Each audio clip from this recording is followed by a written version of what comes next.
Welcome in, everybody, to the Clankers Roundtable presented by Upper Park Disc Golf. Get the best disc golf bags this holiday season over at Upper Park Disc Golf, and check us out using Clankers10 as the promo code. Save yourself 10% and be swagged out on the disc golf course with the highest quality material bags available to you. Today we have a very special episode. We've got two of our Eagle Club member Patreons joining us here today. We've got Brandon and Bryan. Super excited to talk to them a little bit about Christmas ideas for disc golf, as well as what are their goals this offseason and expectations going into the new year, tournaments coming up. What are we going to decide we want to accomplish this year, as well as we're going to have a little bit of Pro Tour talk at the end. We are going to be discussing where do we think Anthony Barella will be signing, as well as Paige Shue. Those are two huge names right now that are free agents in the disc golf world, and it always makes it a little bit more exciting to speculate. Let's go ahead and bring our two lovely guests onto the podcast today. Bryan, how are we doing, man? Doing great. How about you guys? Doing absolutely fantastic. And Brandon, how are you doing, my man? Doing good.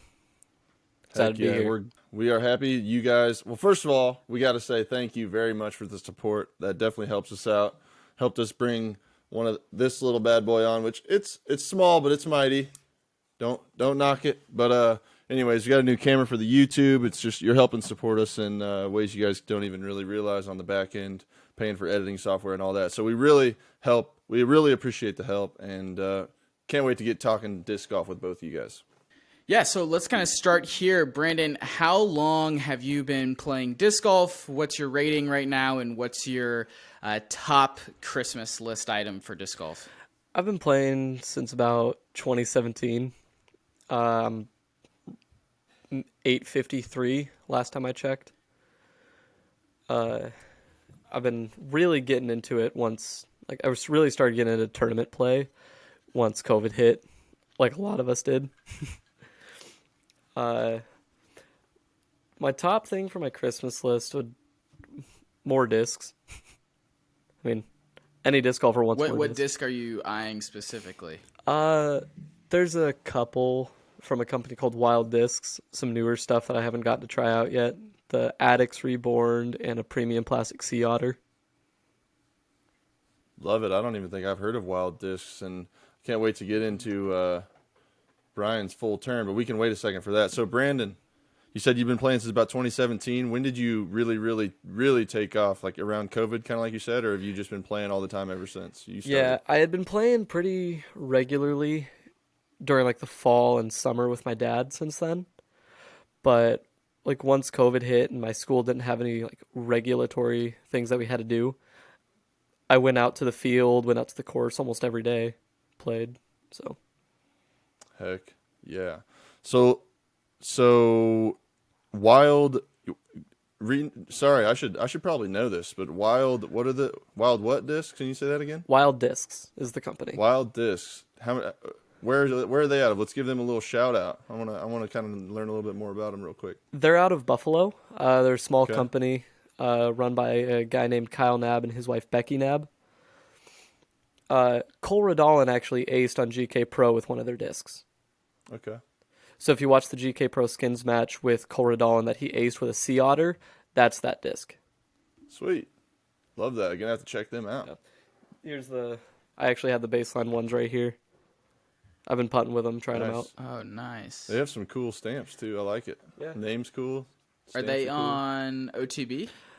Look. They might be. I know Infinite has them. So. Nice. Cool. Bryan, what's going on, man?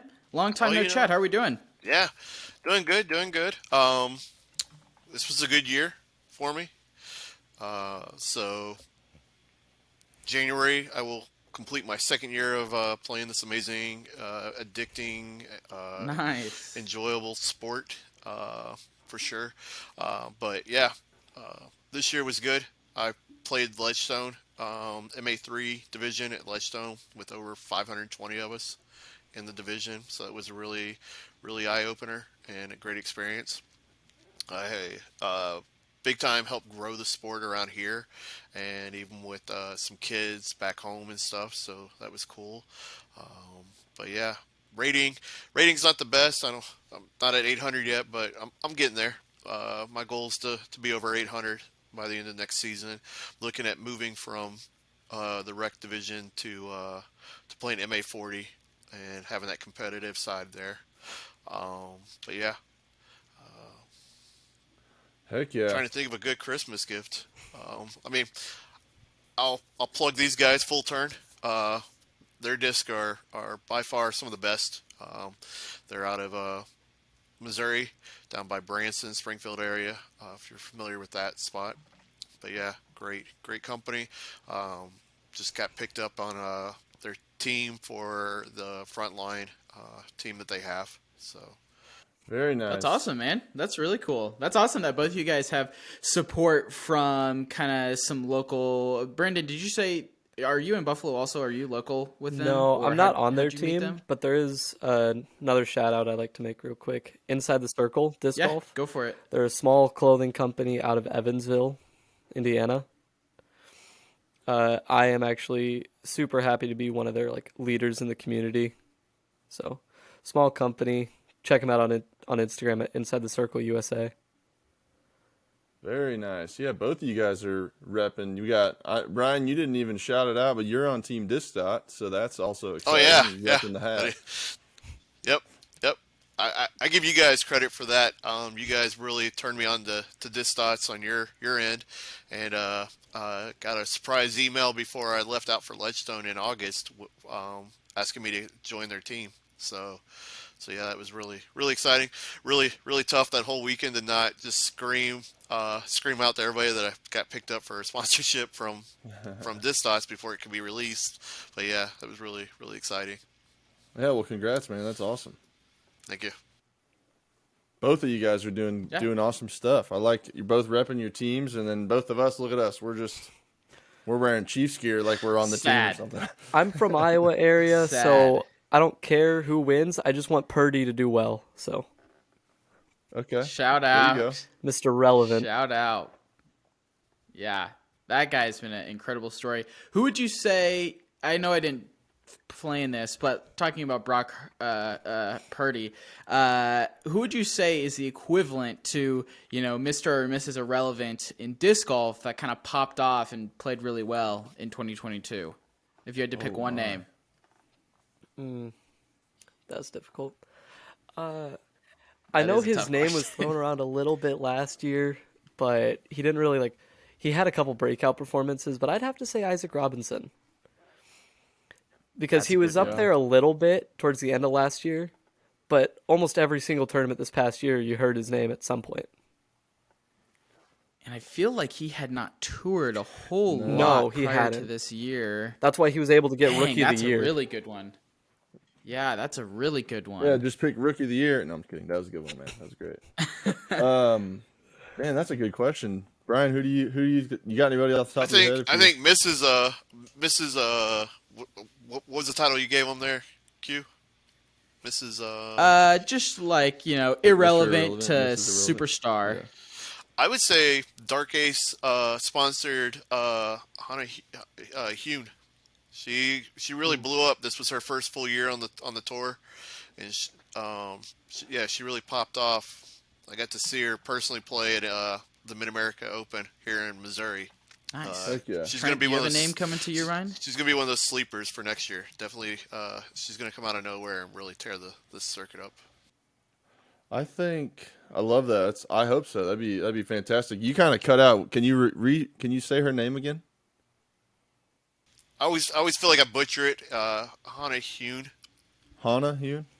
Yeah, I need to. I apologize. Hannah. I said, I always butcher her name. Yeah, But that's all right. Well, yeah, hopefully she comes out and just crushes. I think for me, I'm going to give a little shout out to a guy we had on our podcast. He didn't do anything crazy. I know he was on lead card and he played really well. He didn't play all that many events, but I think Evan Smith was pretty solid for for kind of like that Mr. Irrelevant, kind of shows up, plays well, and then Definitely. hopefully, and he's still in school and all that, kind of like we learned about in the podcast. So hopefully next year or whenever he goes full-time touring, he'll be out there just crushing. I was doing scorecards at Ledgestone, and I was happy to watch him. I did scorecard for him during a Northwoods Black round. So super nice guy. Oh yeah, he's great. So I think that's mine. Yeah, I think if I had to go with one, I'm going to go with Jake Hebenheimer, also a former podcast guest. I mean, this dude literally came out of absolute nowhere. He moved up over 80 spots, if not more, in the standings this past year. Captured the hearts and souls of everybody with that interesting, unique, like cornhole style putt. Yeah, horseshoe putt, as he called it. I have to second that though. Mm-hmm. Jake's a fellow Mid-Missourian. He's part of the Jeff City Disc Golf Club. I just hung out with his dad a couple weeks ago at one of our meetings and everything. And yeah, you took the words out of my mouth on who that the mystery should be for sure. I don't know where Evan started out. I don't know how you saw that, but he's top almost. He almost broke top 50, so that's pretty good for. And then Hebenheimer, like you said, went up a ton. So, heck yeah, those are some solid picks for everyone. And then obviously Isaac Robinson, and then oh boy, I already forgot. I already can't. I don't want to butcher the name either, and I'm having trouble remembering names because I'm bad at names. But Andy, your pick. Hannah Hune. Hannah Hune. There we go. Okay, let's get into the next kind of subject here. Let's talk a little bit about goals for 2023, expectations. Brandon, why don't you kind of start us off? What are your main goals for the 2023 season? So, main goal, break 900 rated. I've got everything that I need to do that. It's just putting it all together at the right times. And like getting a sponsorship for like a manufacturer would be awesome. Having Inside the Circle being a supporter of me has been really nice too, though. This off season, I'm very lucky to live relatively close to Gannon Burr. So him and I are decent friends, and so hopefully I'll be working with him some more this off season, try and improve both putting and my form. So. Well, that's a nice little hookup to have right there. Not only to be good buddies with him, but also, he's one of the best players in the world, and to maybe sneak a few rounds and get a few tips would be pretty helpful. I couldn't imagine that would hurt anything. So, what are you saying is your like most consistent part of your game right now? Yeah, that's funny because I never really have a fully consistent part of my game. The most consistent, missing putts. No. There you go. Same. Off the tee, I'm pretty solid. I'm really consistent when it comes to throwing putters and approach discs. It was something that once I started diving into disc golf, I really liked throwing putters to work on my form. One of the first things Gannon saw was me throwing a putter. There you go. But throwing putters is really nice. I'm just trying to get my nose angle better for my drivers off the tee. But usually off the tee, I'm pretty consistent. Putting is where I struggle. Yeah, and I think that's definitely something that nose angle is definitely the hardest thing. I know I'm still working on that. Sometimes I throw it great, and then it's probably one out of every 4 or 5. Mm-hmm. That's good. And then the other 4 or so are just kind of not perfect, a little bit high, and they just kind of float and then stall out on me. So I've gotten the nose angle controlled, but the release angle is now the fun part, trying to dial it in, so I'm not throwing on spike hyzers every single throw. There you go. Yeah, that's awesome. Sounds like some awesome stuff to work on. Mm-hmm. Apologize. Bryan, what about you? What are you thinking for next year? The big thing I want to work on is conditioning.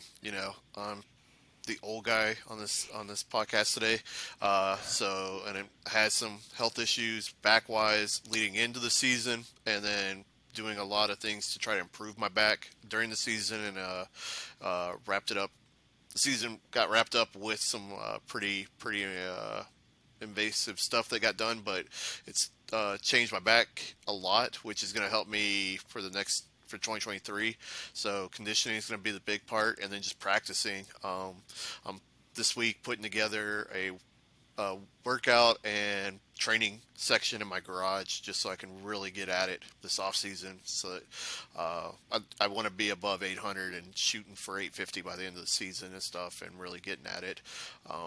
And then during the actual season, my goal is to focus on putting, and I know we all probably struggle with the thing in between our ears during a round, and trying to stay out of that mindset and just focus on being more about the game. And just I've gotten better at walking away when I have a bad shot or a bad throw, and just laughing and just being like, all right, it happened, and move on. So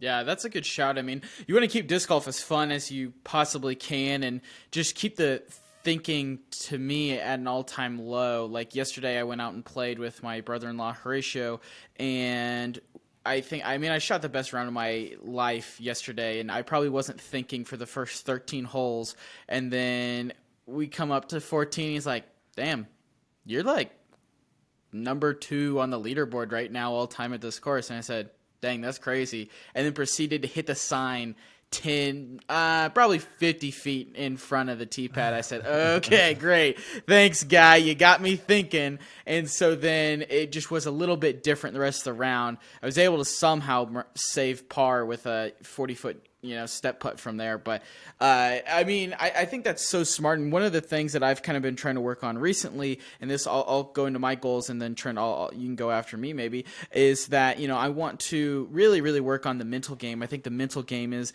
the hardest part of disc golf, because once you get into your head, it can completely change how you throw. It can change how you putt. All those kinds of things that are really important. So for me, one thing that I'm working on is just thinking less, just going off of vibes, having a smile. Holly Hanley had talked about on the podcast that if you miss a putt, how do you react? We talked about it in the bonus episode. Hopefully you guys were able to check that out. Is that, when you're practicing your putting and you miss, how do you react? Are you taking it seriously, resetting and putting again, or are you just mad and throwing a fit, or you don't really care? Sometimes those bad shots, those missed shots are even better because you get a good rep of how to bounce back. I mean, think about how many times have you gotten a bogey and then the next hole's a bogey also, or you miss a putt for birdie and then you have a bad drive on the next tee pad. We've all done it. I've done it plenty of times. Heck, I'm more prone to do it when I get a birdie, because I will let the mental side impact too much and it'll get too high, and then a low is sure to come, just like how I hit that sign 50 feet off of the tee pad. So I really think that's something that I'm definitely trying to focus on this year, and kind of set that expectation that everything is okay, and just don't pay attention to what others are doing. Just kind of focus on yourself, smile, have fun. Trent, what do you got? Yeah, so I'm kind of in the same boat as Brandon. I'd like to break 900. I'm like just barely below it, I think, right now. But for me, I think it's going to be, I know when I'm playing consistently, as in how often I play and practice, I'm a lot better than when I play once every week or two. Every week's probably better, but lately I've only been able to get out and play like once every 2 weeks, just because of life and family and children and holidays and you name it. It's been going on. But so for me, I want to break 900. I want to play about 5 or 6 tournaments again. The Chain Clankers want to host a tournament or two in the local Wichita area. But outside of like that, personally, I think I am going to try to commit to practice putting at least every other day. And then I want to pick up, we didn't talk about this, Quentin, because we skipped ourselves on the intro. But for Christmas, I want to get myself a throwing net to launch some discs in the garage or in the backyard or wherever, so that I can work on my release and form and all the things we've been talking about so far. But for me, I think my goals for next year is to commit to practicing consistently, whether it's at the field, putting, whatever it might be. And then, like I said, I want to putt every other day, but that could technically be my practicing consistency commitment. But that's my goal for 2023. Can't wait. Really looking forward to crushing Quentin out there in the YouTube videos.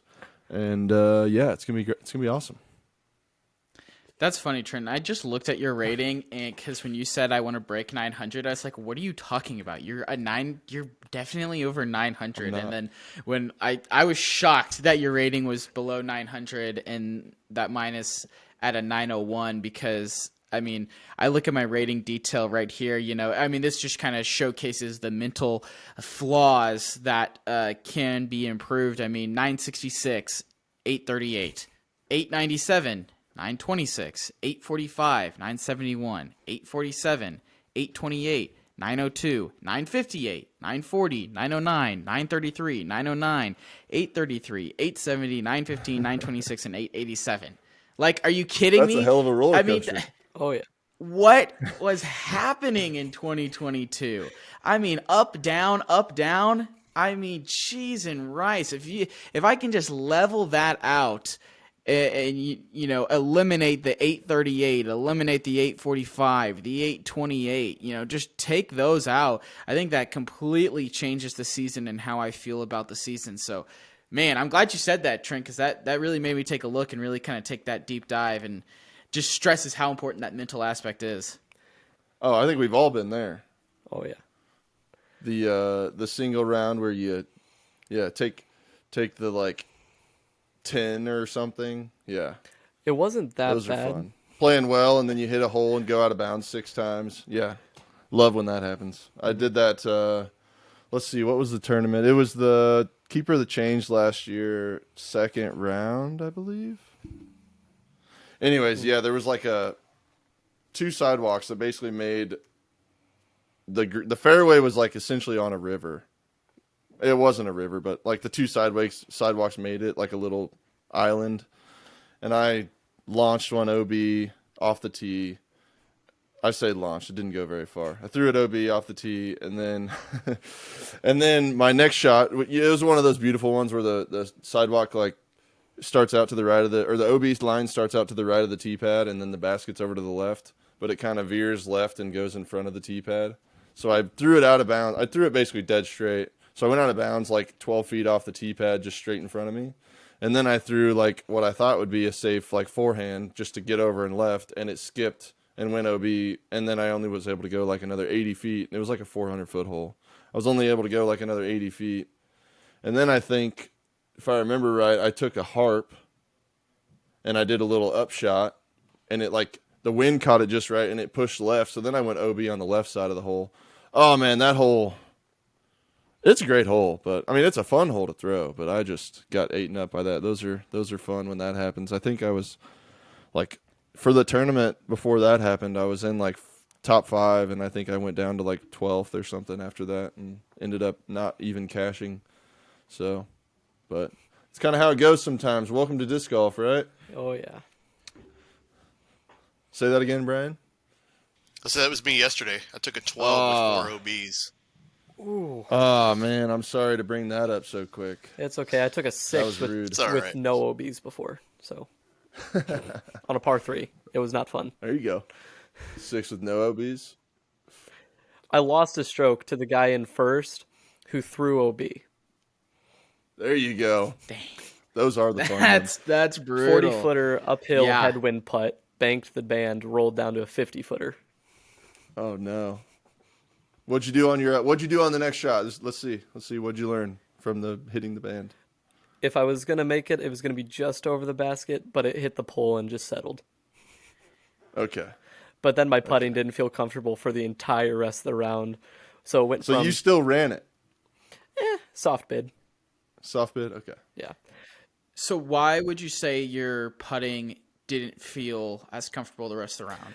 It was just, for some reason, that high release into the headwind. I just kept second-guessing myself the entire rest of the round. Because I had started in second place going into that second round. Started on hole 12, went 4 for 5.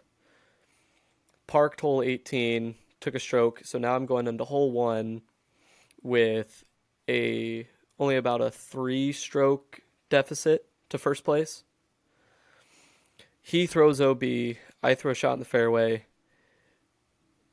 I have an upshot that goes nowhere, and then had that 40-footer. Then the entire rest of the round, I just kept second guessing my releases for my putts. But I still stayed in second for that. But So during that, you stayed in second place for that tournament. yeah, I had like So after that 4 for 5, I had like a 5-stroke difference on third. oh, there you go. So what was your so I kind of want to dig into this a little bit, Quentin. Hopefully that's all right. So what was your like mindset when you started second guessing your release and your putt? So what were you doing, or did you change anything on your approach shots or your drives or anything, or did you just keep playing and hope for the best? I kind of just kept playing and hoping for the best because my drives were good that day. They just weren't consistent enough to be like, okay, this is what I need to change. I need to aim here. But my approach shots, I'm usually leaving myself 15 footers because that's usually my comfort zone. But just anytime I went to get settled for my putt, I didn't feel right. Right. And I guess where I was kind of going with that was if like sometimes I've had this happen in a round where my first like 2 putts, well, we've talked about it a lot on the podcast. If I don't make my first one for some reason, I get in my own head. If I do make my first one, I play pretty well basically the whole round. But I've had a tournament round where I had the same thing kind of happen. It wasn't an uphill basket or anything. I just wasn't trusting my putt, and I decided to make. I think I played like 3 or 4 holes, hoping that I would figure it out, and then I just accepted defeat. Kind of took my medicine and just started laying up. If I was outside, like if it was a risky putt at all, I would just give myself a little tap in, and it ended up like playing for par is essentially what I was trying to do with that, right? Giving myself little tap ins just to eliminate silly mistakes and extra strokes. But I was just curious if you kind of did something like that, or if you even thought about it, or The guy in first was really surprised when we got to hole 18 because he looked at my rating. This was in October. I was 828 rated at that time, and I had just gone 4 for 5. And he looked at my rating. He goes, "You're only 828." I was like, "Yeah." And you say sometimes a dog finds a bone.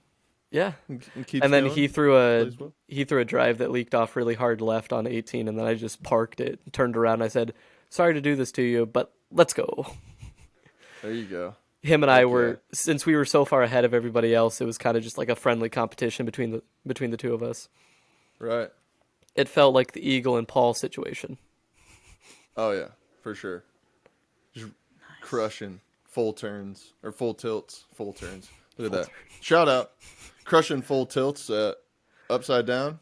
Were you able to play more freely knowing that you had such a comfortable lead on third place? Like knowing that, okay, well, I know this wasn't really good, but I'm not necessarily in danger. It just means I'm not going to get the win. Like, did that allow you to take pressure off of yourself, or was it, no, I'm trying to hunt for the win and I'm frustrated because I'm not catching up? So after a couple of holes, after that missed putt when I started leaking strokes back to first, it only leaked back to a 5-stroke lead. So it wasn't like I messed up terribly. But once I only had about 4 holes left, and I realized I wasn't going to be able to catch up to him because we were going into either their birdie holes or you par them is basically what they were. There was really no chance for stroke separation. I started looking at the difference between me and third, and at that point it was about like a 2-stroke difference. So I just made sure I took a birdie here or there, and I think I ended up finishing. I think I finished 3 strokes ahead of third at the end of the tournament. But it was more so, Nice. I felt like I was kind of like the Kevin Jones in European Championship situation. It's like I don't have a chance at winning, but this is my best possible place. I'm gonna hold on to this. There you go. Yeah, absolutely. So are you a score watcher? Like during your tournament rounds, do you watch your score comparatively to everyone else's score? Like, are you following the leaderboard during your round? Depends on how I've been feeling during the day. Sometimes I will, sometimes I won't. It just depends on like if I'm really focused in, I prefer to just not even touch my phone unless it's to change the song.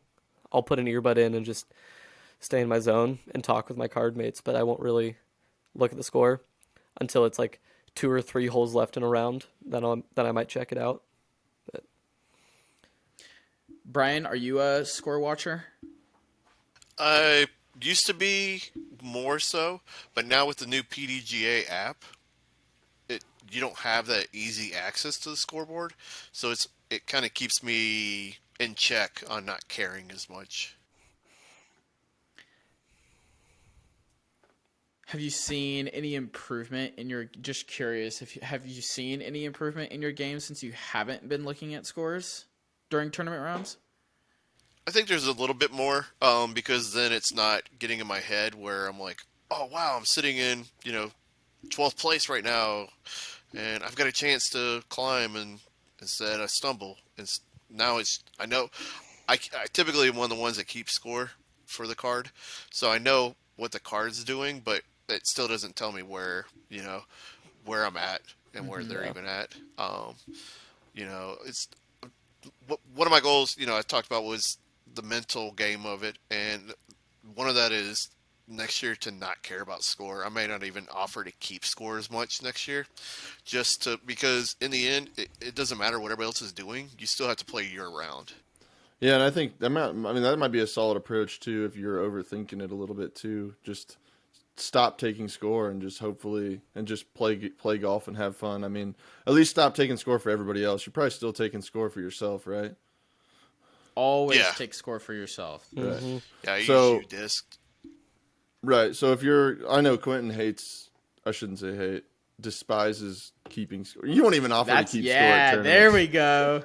No, I don't. So- I will be completely honest. I don't offer to keep score in tournaments. They're like, "Hey, who wants to keep score?" I'm sorry. I just kind of like walk away. Maybe not walk away, but I'm just like, "Nah, I would really not like to. Thank you very much." I'm the guy that says I Because prefer not to, and I will if I need to. Yeah. Yeah, my thing is with my watch, I can keep a UDisc card on my watch like it's nothing. I don't have to constantly pull my phone out. I'm not killing my battery. Blah blah blah blah blah. So I don't want to do that. So I'll just keep my score. Or maybe I'll keep a secondary card or whatever on UDisc on my watch just to make it super easy. But yeah, you got me, Trent. You have exposed me. I don't like keeping score. So, but yeah, I think that's like a great way to. I mean, if you're worried about what everybody else is doing, that's a fantastic way to stop because all you're doing is keeping the score for yourself and you're focusing on your own round and while having fun and communicating with your card mates, So, I think. Oh, I had something before I have I something if- derailed. I had something I was going to bring up, but yeah, go ahead.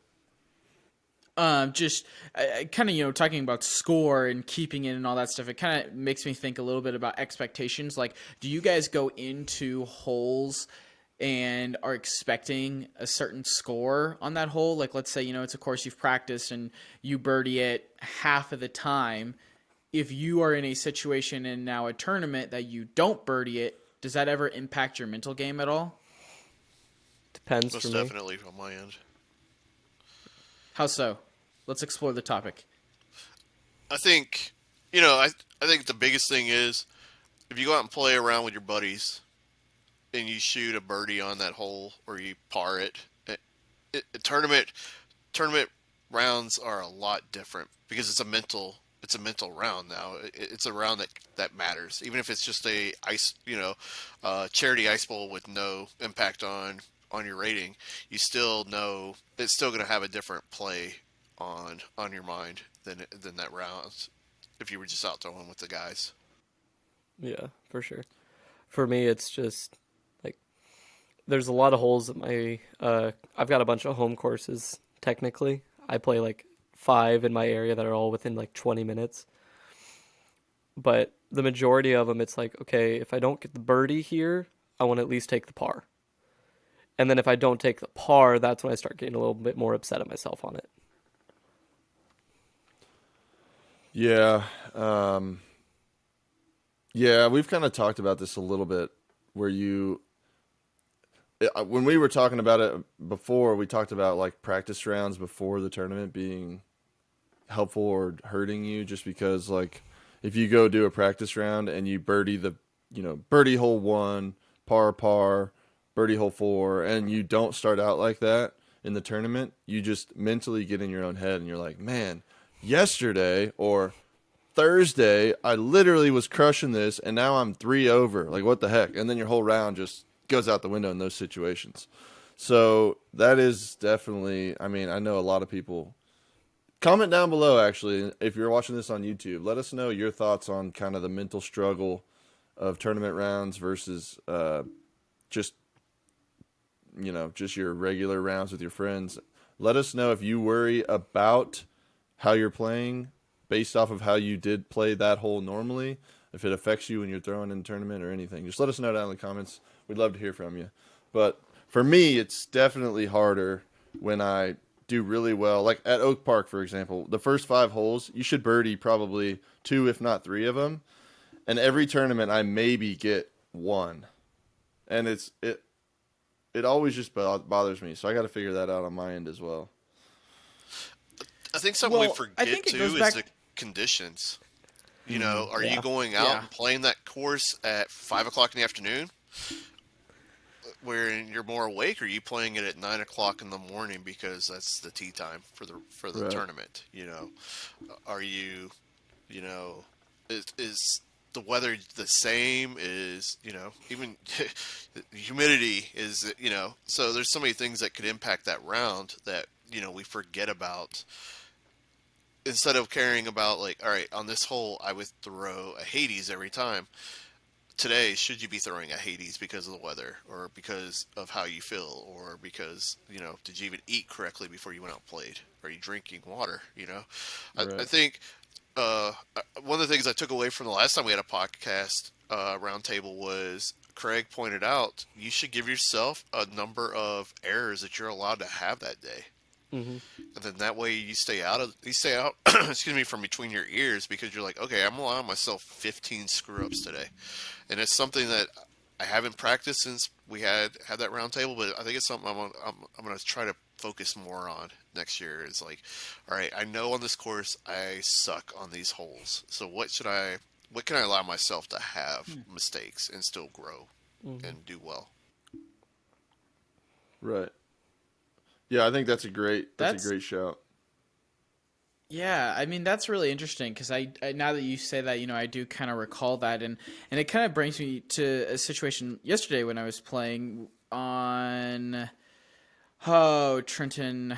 What hole is that? 14, the one that's behind the baseball diamond at Park City. With I think the it's Mando? 14. Or the one that yeah. dogleg right. It has the Mando line of trees. Yeah, I think that's 14.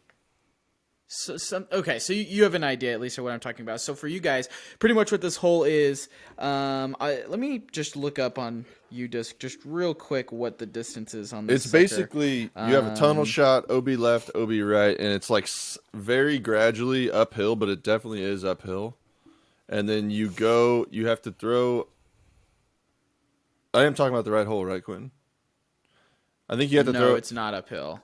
Yes, it is. The one with the Mando? With the island? No. Yes, it is.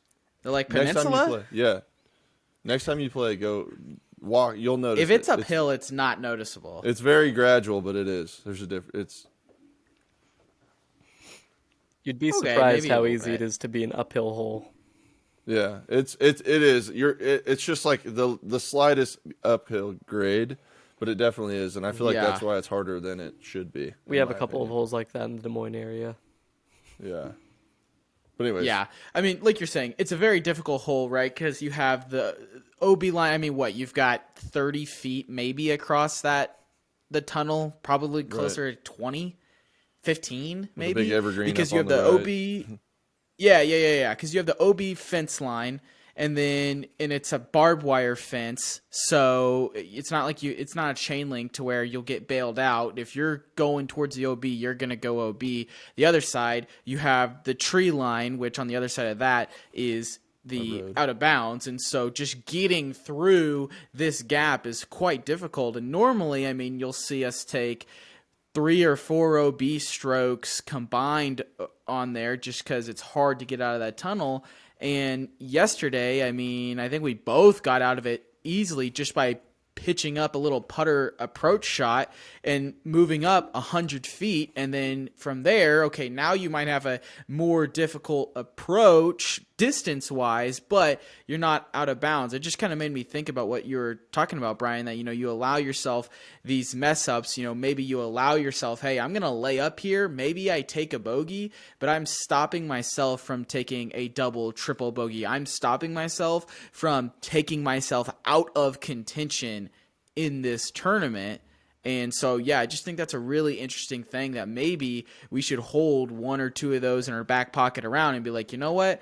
This is going to be very difficult. Maybe like we were talking about a little bit earlier, Brandon, maybe my release isn't feeling as good anymore. So I'm not going to try to force something that's going to be extra difficult. I am just going to lay up, play it safe. Maybe I take a bogey. Maybe I lay up that 30-footer, that 20-footer because there's OB on the other side, and I take a bogey instead of taking a double, triple, quadruple, ruining my round, ruining my mental state. That's just, something that I thought that was a fantastic shout, Brian. Yep. Craig for the win.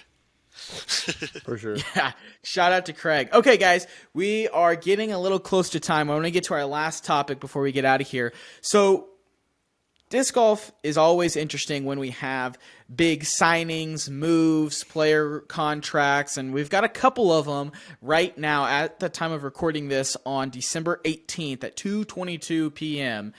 Anthony Barella and Paige Shue remain free agents. So these are the two that we are going to be predicting on this episode. Where will they be signing? We've got two very long-term players with their old sponsors, Dynamic Discs and Innova. Both of these guys and gals are leaving after many, many years with them. Trenton, hit me. What do you think is going to happen with Paige Shue and Anthony Barella? I'm going to go with Paige Shue is going to go to Innova. I think they have one of the better FPO teams, and they're definitely looking for players, in my opinion, to continue to add to that. They always are. They're the, if not the biggest brand in the world, they're second or third biggest brand in the world. There's no reason to not add to the team, right? And I think on the men's side, or Anthony Barella's side, I think he is going to go to Discraft, and I think that's because they keep snatching all the top-level talent. Think about last year. They got, however many years ago Paul went there. Last year they got Dickerson, which I did not expect that to happen. And Anthony Barella's right up there, probably when he's feeling good, top 10, top 5 in the world, and Innova needs their Discraft. Jeez, look at me. I'm struggling. Discraft wants to continue to add to their all-star roster. I think Barella's going Discraft. Brandon, what do you got? So, starting off with the AB situation, it's kind of, I feel like for me, what I'm thinking is a little bit dependent on what happens with other companies this year. Because I know Prodigy has a few free agents this year. Who haven't really announced anything. But I've been looking at it. There's not really a whole lot of big holes that are being left by companies for this year. There's not a whole ton of them. If there are, they've already been re-signed, like Calvin and Kyle. This could just be the inner Prodigy fan of mine, but I feel like AB could be going to Prodigy. Just because if you look at it, a lot of them throw really far, they putt decently, and when AB's putt is on, he's right up there with the top people. And Trent, I hate to do this to you, but I don't think he's going Discraft just because he's been called Mini Paul for so long. I don't think he wants to go and live in Paul's shadow again. But he could also go and overcome and take power. Get rid of the nickname. It's going to be really hard to overtake Paul. Yes, I would agree with that. With Paige Shue, this is something I've been thinking about this ever since she announced it. If you look at who has FPO teams and who doesn't, or a solid FPO team, one of the things that comes to mind is you look at it, Prodigy isn't ever up there in the FPO. They had Heather Young. She announced that she's taking a break from disc golf. Doesn't know if she'll return, and if she does, she doesn't know when. Loke Lawrenson is not that top level player. She's a good player, don't get me wrong. She's just not that top level. So I feel like Prodigy might be looking into Paige just because they're pretty solid on the MPO side.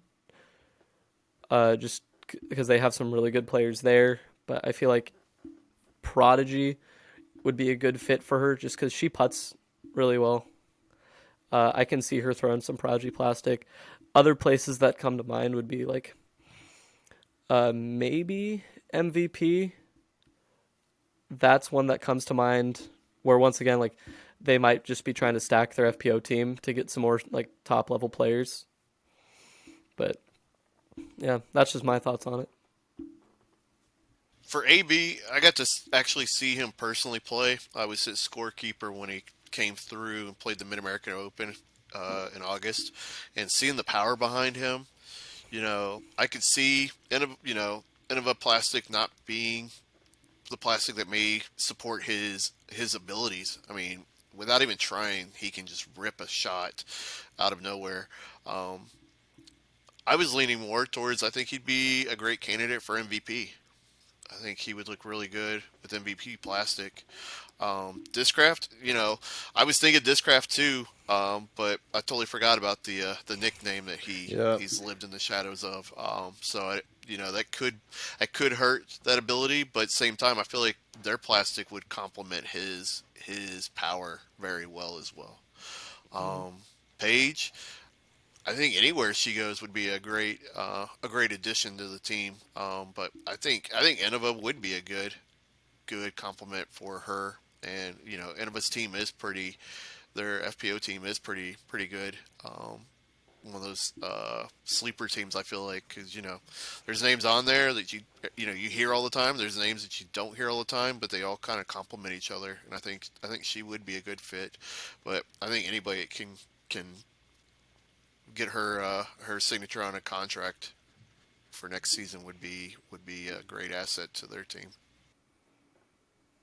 Yeah, you guys have not made this easy to come up with names that have not been said already for this. So some honorable mentions for AB. I like Discraft. I think that's the first one that I was on. I think Mania is also a good one because he is a crusher, and a crush boy could be coming to town. That's a good one. I've also heard MVP, and I don't hate it.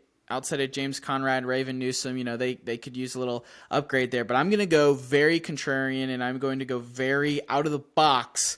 And I'm going to say Lone Star Discs signs Anthony Barella. I think that's kind of the hot and spicy take because, this is an organization that has signed over 700 other players so far. Their only other really big notable names are Chandler Kramer and Nico LaCastro, who will be on the podcast next week. Make sure you guys subscribe now so you don't miss that episode. I mean, it just kind of makes sense. I mean, if AB is looking for a bucket full of money, that is the place to go get said bucket full of money. I mean, they are going to be throwing every resource at him if they want to. I guarantee they have Nico LaCastro on a very team-friendly deal right now. Chandler Kramer probably isn't getting a massive bag from them, so if they have any cash and they want an investment, I think Anthony Barella is going to be their man. I mean, that shoots them up the ladder, and there you hear Lone Star every single weekend from there on out. And I think there's going to be the presenting sponsor of a Silver Series this year, if I'm correct. Yeah. So, I mean, they're making moves. It just makes sense for them to pick him up. Now, Paige Shue, when I think about Paige Shue, I'm like, okay, she hasn't really played the last couple of years. It was really surprising that she decided to leave Dynamic Discs. I don't feel as though Innova will throw enough money her way to make her come over. And I really like the Prodigy shout out. That's a good one. I can really see that one. But again, to be different from everyone, I am going to say Discmania because I don't really see them having much of a strong FPO team right now. And if they want to, this is a world champion. This is a very good disc golfer, and if she's going to be touring full-time and if she's coming back, I don't know why Discmania wouldn't want to take a chance on that. And I think that she could be in a position to where they would be willing to throw money at her, especially if they lose out on the Anthony Barella sweepstakes. They'll have extra money for her. And we don't see a lot of other free agents, right? Last year at this point, or maybe we were pretty close to it, Chris Dickerson was a free agent all of a sudden. Ricky Wysocki was a free agent all of a sudden. Haley King was a free agent. Drew Gibson, there were a ton of free agents on the market. So maybe, now that I mentioned Drew Gibson, I'll just throw it out on the podcast. Maybe both of them decide to be open bag players, go to OTB or Infinite. I don't know if that'll happen.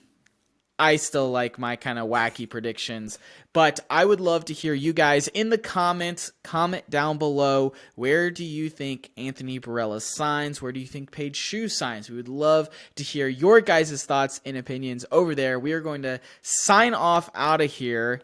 Let's give some closing remarks. Brandon, anything else that you want to share or anything, where can people follow your disc golf journey at? Right now, I'm really only on Instagram for disc golf at skewed_reality4. But that's just my all around Instagram. I'm posting everything I do really on there. But go check out for sure Wild Discs, great company. I'm not even sponsored by them and I just love shouting them out. But Inside the Circle Awesome. USA as well. Go check them out. They might still have some stuff. They don't keep stock on a lot of things, but I think they do. They might still have a few things. So, Heck yeah. Cool. Brian, what about yourself, man?